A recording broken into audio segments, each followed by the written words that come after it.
XRP Future Millionaire here. Before we get into today's video, I want to start out with this. Most of you know me as the XRP Future Millionaire, or T-Speaka222, or Tom. My actual name is Thomas Speaka Jr., and I was born in 1983. Well, it took until the year 2020 before I found my calling. So you figure that's, what, 37 years?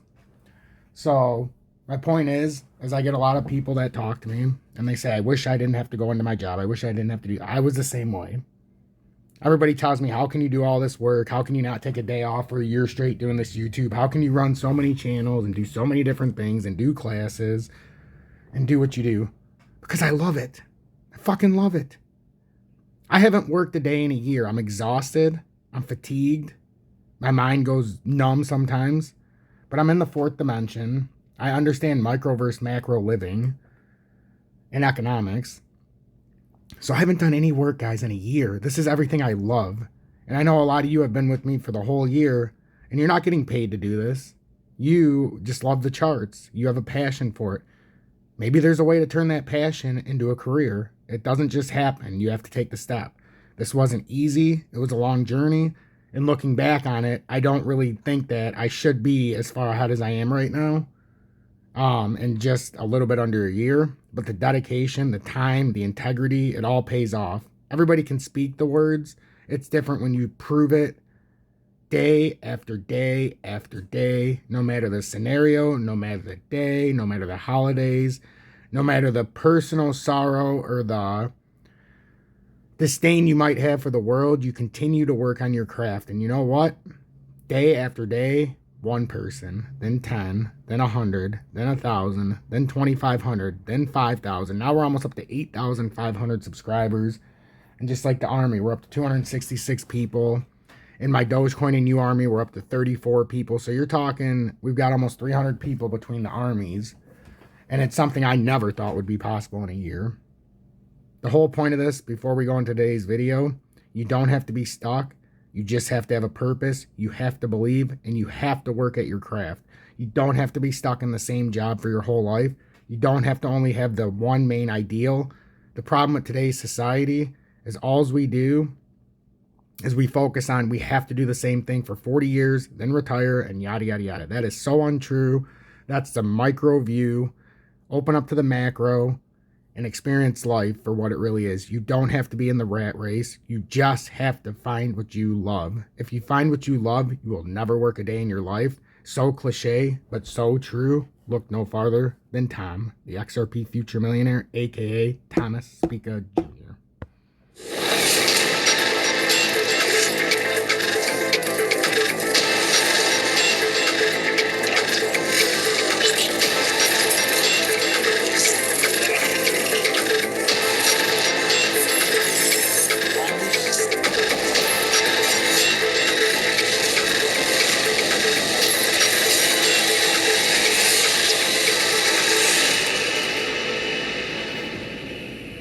For next week. All right, there's not much in the way of earnings on Monday, but I'm hoping to get a read on the flagging retail sector. And boy, as you heard from Melissa's show before me, it's awful.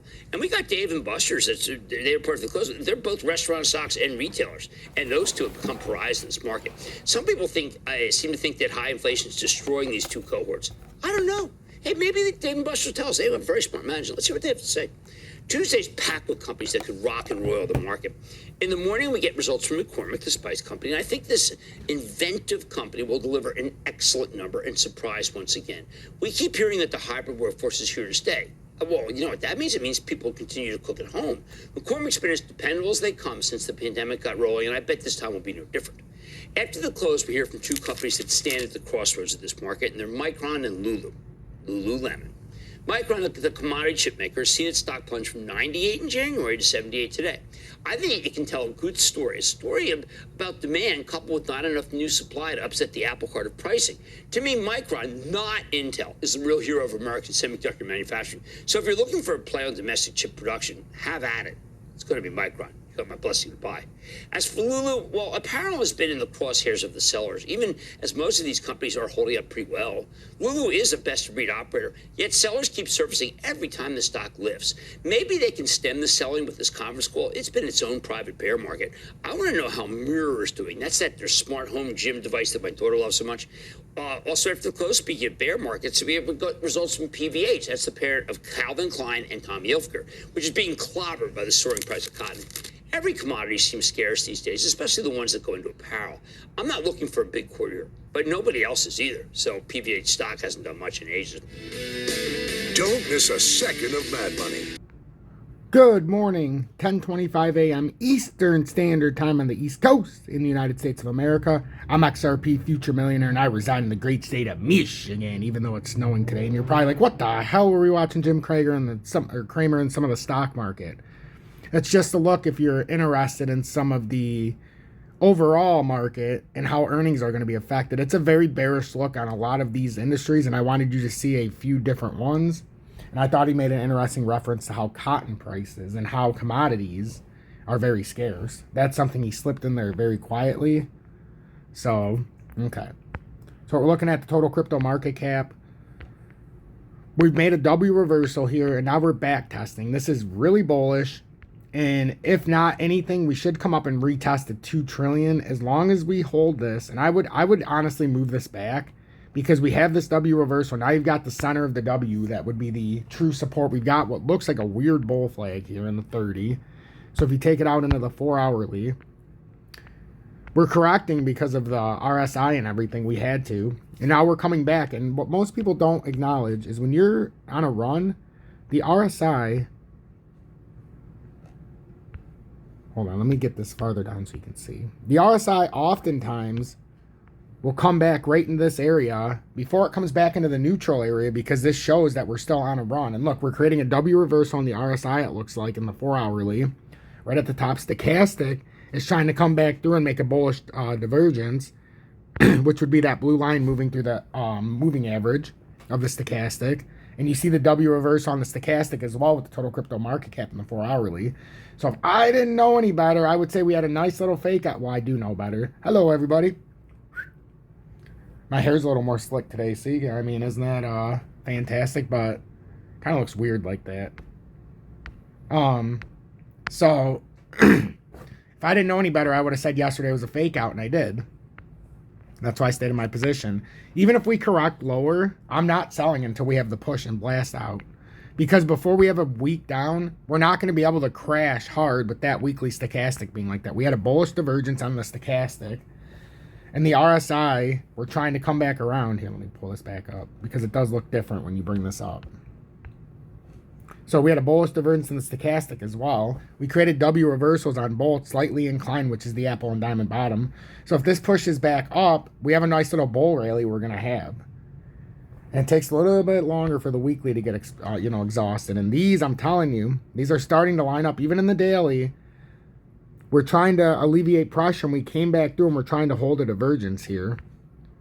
And we did the same thing in the stochastic. We never even came back below. So we actually alleviated a lot of room in the smaller time frames. If we go to the total crypto market cap and look at the 30-minute, you can see we've come way down. We were so overbought when you come back a couple days and before the drop and yesterday. And now look where we're at. We're at a great level. We have that M topping reversal that's just finishing up this reversal.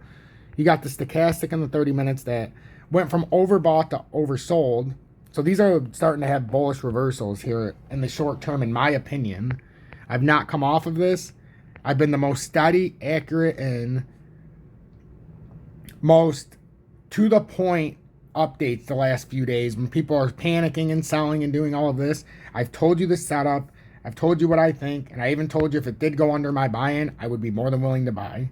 So let's just check XRP and then I'm out. XRP, because I actually will do XRP and XLM. I believe they're both ready to start popping here shortly.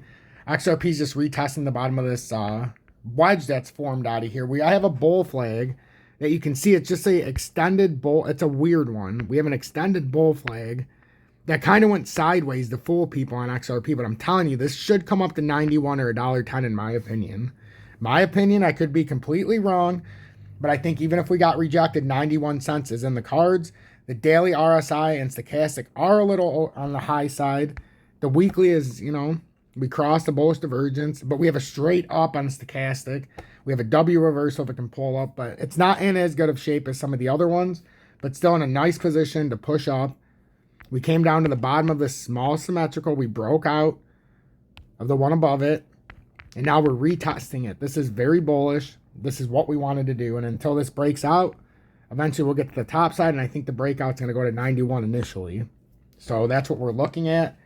And like I said, I could be completely wrong, and if you look at it from the micro perspective, maybe if you did enter and you're down 8% instead of entering, a couple days ago where we advised, then yeah, you might have a bearish outlook. But if you just pay attention, dollar cost average in as it goes down, if it does, because on the weekly we're looking at a massive reversal. So we just got to get there. ZIL has already pulled off that massive reversal. This is what we're waiting for on the market. ZIL did a phenomenal job. And if you look at it in the weekly, it was way oversold. It's in the areas of like AVE, and it pulled up. And now it came and retested that old high, and that's exactly what we're looking for all of these. So that was a phenomenal pump. And now, like, some people are like, should I sell ZIL? I'm like, at 5.9, if you're in it at 20% and you've been in it since we advised the buys across the market, you'd be up about 30%.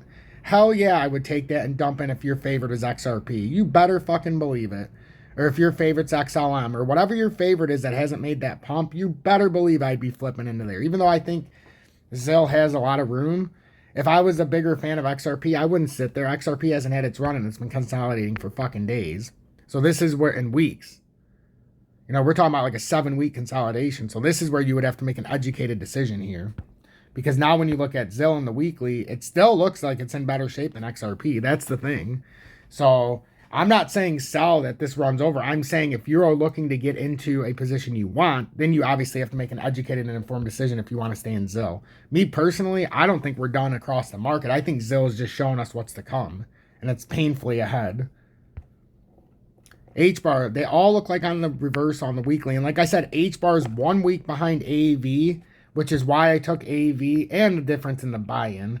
But AAV is 1 week ahead on the weekly time frame, as you can see. HBAR is doing the reversal, which means next week is going to be a big week for HBAR going in, just like it was for AAVE, how we pulled up. It's going to be the same thing for HBAR, but look how awesome AAV looks.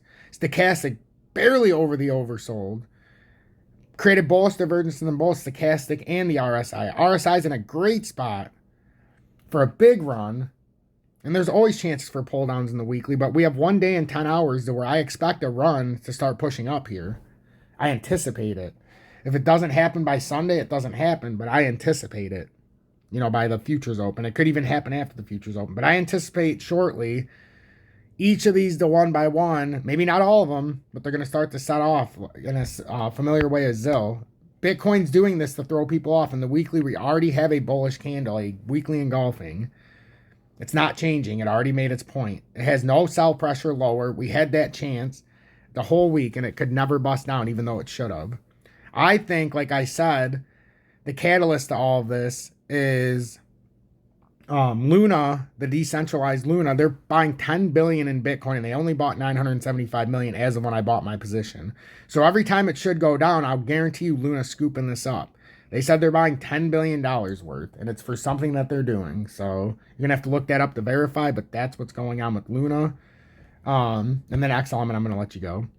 XLM, we have an engulfing weekly candle as well. I think XLM is getting ready. We got a perfect, almost perfect W reversal, right? You tried to have one here. It ended up being a fake out. We came down to further consolidate, and now we created a much wider one if it pulls up, and I would anticipate us coming up to no less. When we finally make a run, we're going to try to come up here. There's obviously a cutoff point right here at 25 cents. So if we can break 25 cents, we're probably going up to closer to 30 cents. So I'd give it an average of about 27.5 cents for XLM on this move. Stay blessed, everybody. Make sure to hit the like button. And if you want to be a part of the exclusive family, get ahead and maybe change your potential. Join Tom's Army, $9.99 a month. We have 267 members, the most we've ever had in here. Make sure if you're in here, you're rejoining Tom's Army, because to be in here, you must pay $9.99 a month to be part of Tom's Army. Show me that support. Put your money where your mouth is, because in my experience, when you have a little bit of money in it, you pay attention and you actually try that much harder. There's no reason to have people in here that don't want to make money, that don't want to learn. So if you want to learn, want to make money, and want to be a step ahead and not get pushed out by FUD, understand macro over micro perspective, you found the right place.